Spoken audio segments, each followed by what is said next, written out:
For years, I believed I was too shy to ever speak on stage. I thought it was just who I was, like a personality trait that I couldn't change. So naturally, I avoided anything that involved standing in front of a crowd because my brain kept telling me, "You're not cut out for this." That felt like the undeniable truth. But then one day, I decided to sign up for a Model UN conference. To tell you the truth, I was terrified. Like I was fully convinced it was going to be one of the worst experiences ever. But then, something incredible happened. I won. That moment changed everything. It was the first moment I realized that the limits I believed in weren't even real. They were constructs of my own mind. And that taught me something profound. Our brains often operate in patterns known as cognitive biases. Cognitive bias is a pattern of deviation in thinking that occurs when our brain processes information. These biases influence how we interpret life, make decisions, and form judgments, frequently without us even realizing it.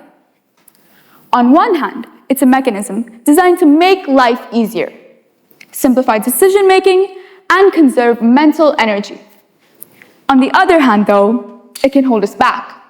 It can limit our growth, and it can prevent us from truly exploring the gray area, a place where uncertainty and growth come together to create greatness. That is the paradox of cognitive bias. Take my example of public speaking. My brain filtered out all the times I was confident and bold, and it zeroed in on the idea that I wasn't good enough. But here's the good news. Just because cognitive bias is instinctive does not mean that it's unchangeable. Because that same instinct, when challenged, can unlock potential you never even knew you had.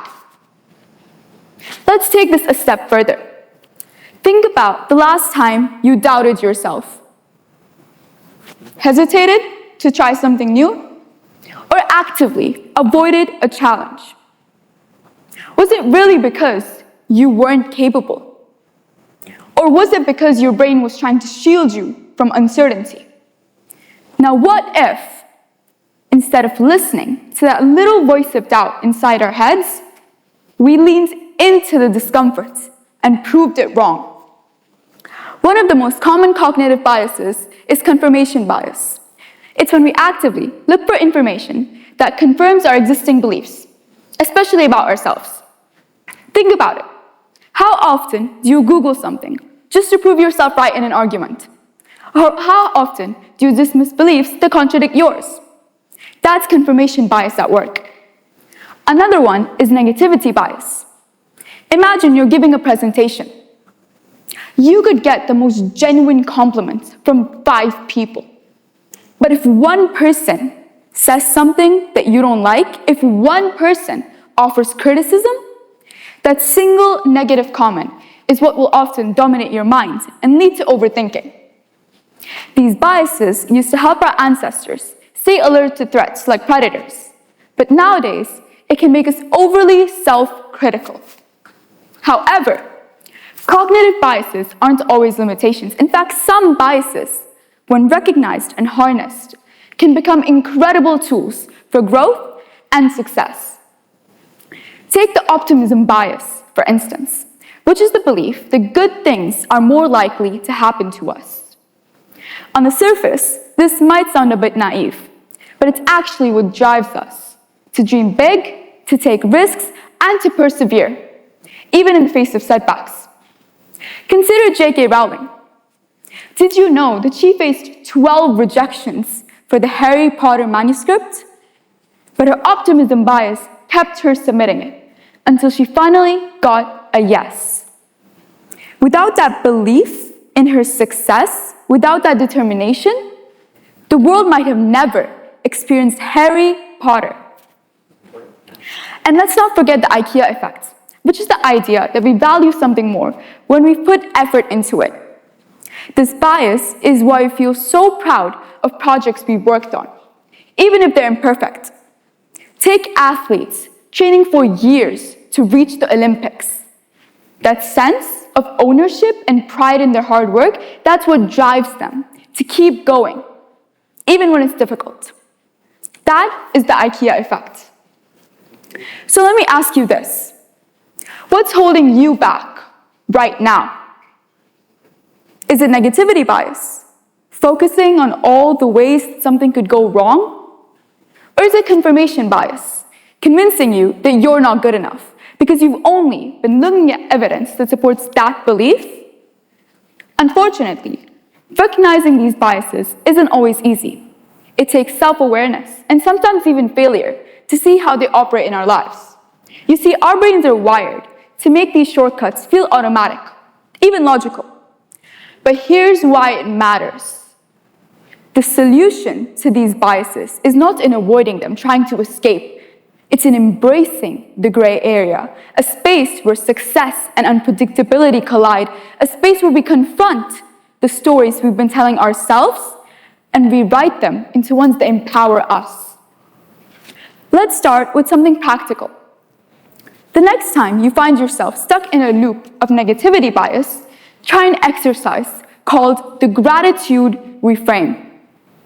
Instead of focusing on every single thing that went wrong, let's ask ourselves, what did we learn from this? How can we improve after this? Or what went right? For example, maybe you had a tough meeting at work, but you stayed calm under pressure. That's a win. Or maybe you took a small step towards a goal you've been procrastinating. Write these moments down, because over time, these small moments, they build up to a much bigger story about your potential. But what about confirmation bias? See, this one can be tricky, because it feels so accurate in the moment. It convinces you to only fixate on evidence that supports your existing beliefs, especially about yourself. Take my example with public speaking. My brain convinced me I wasn't good enough to be a public speaker until the Model UN conference proved it wrong. By stepping directly into the discomfort, I realized that my self-limiting beliefs weren't facts. They were just habits of thought. So winning just made it undeniable. I was capable all along.